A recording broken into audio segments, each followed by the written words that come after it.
Assalamu alaikum everyone. So today I'm going to be taking a look at the stories of the prophets. It's a set of 5 books from Learning Roots.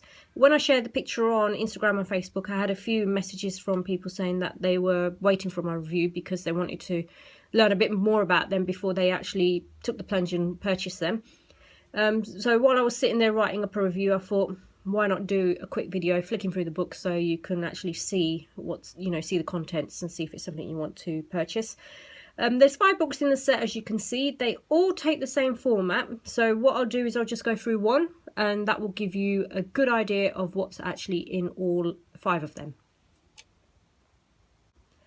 Right, so if we focus on this one, just turn the pages for you. First of all, we've got this book belongs to, so the child can write their name and make the book theirs. And then obviously contents. And then this is where we start the setting off. One of the things I'll say about the book is that each book is written as though it's, you're going on a journey. Basically, one of the things that you need when you go on a journey is a map more often than not, just to make sure you're heading in the right direction. So Learning Roots have actually printed a map with the prophets. I mean, obviously it's not a proper map. It's just some graphics with the names of the prophets on. And then the next page shows the 5 prophets that Learning Roots are focusing on in these books. The next page is where it explains a bit the kind of things that you would need on these journeys. And one of the things I will say about these books is that they're probably better for the slightly older child, because one of the things is that they must be able to read the story themselves and then complete the activities. There's writing involved, there's drawing involved. I mean, you could get the books for the younger children and read the story for to them, but to get the best out of these, get the most out of these books, it's better for the elder child so that they can complete all the activities and get a good understanding of the story.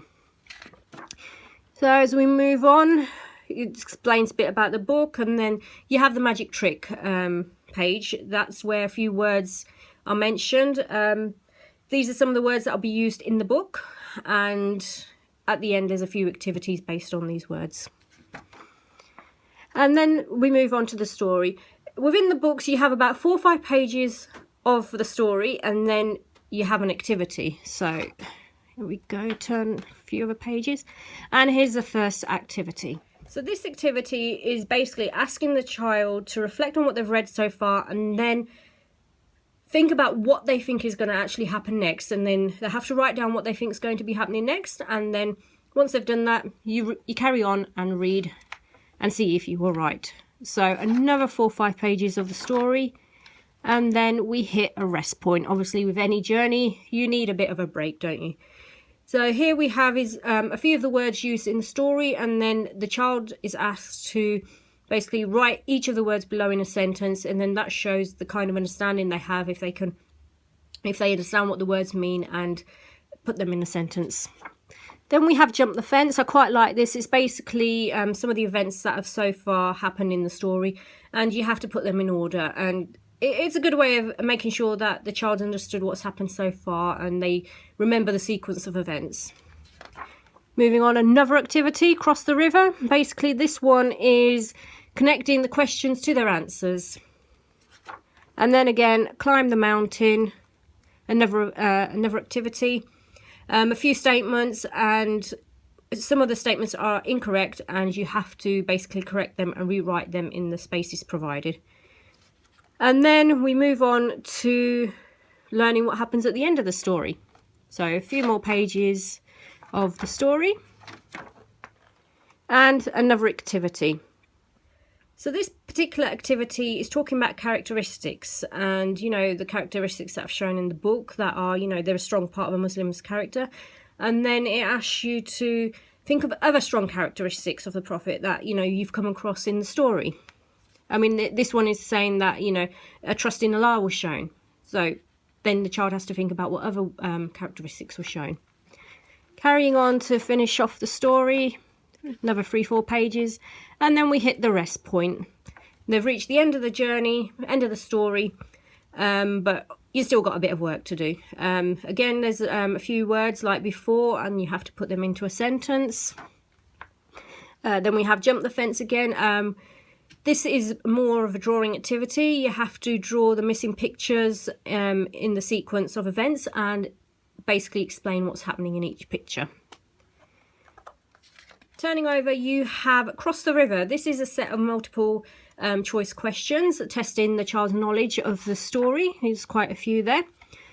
Once they've done that, they have some more questions. Climb the mountain. These are actually questions that they have to think about themselves and answer rather than have a multiple choice. And then you have the farewell mark. I quite like that. It's almost like a personal message to the child who's read the story. I'll read a bit out, that then you can see what I mean. One of the ways you can measure your success is through seeing how well you did in clearing the obstacles that come in your path. And then moving on to say, however, there is more to measuring your success than just clearing the obstacles. One of the most valuable measures is your own thoughts on what you have learned and enjoyed most. Hopefully, you will take away a treasure chest of lessons from this wonderful and important story and continue learning more about it in the future. This chapter offers you the chance to judge for yourself what was your most valuable farewell mark. And then moving on again, a bit of a journey, another activity saying, talking about the lessons that you've learned, and it's saying take a moment to think again and select one lesson, idea or thought that you will take away from your experience. So these activities, they're fun, but at the same time, they're making the child think, what have they learnt? And then at the end of it, it just mentions another book from the series. What I would say is, if you do purchase these, try and purchase them in the full set. They do all complement each other.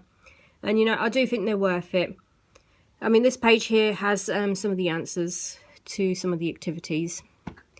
Okay, thank you for watching. I hope this gives you a very rough idea of what's contained within the books and helps you make a decision as to whether you want to purchase them or not for your children.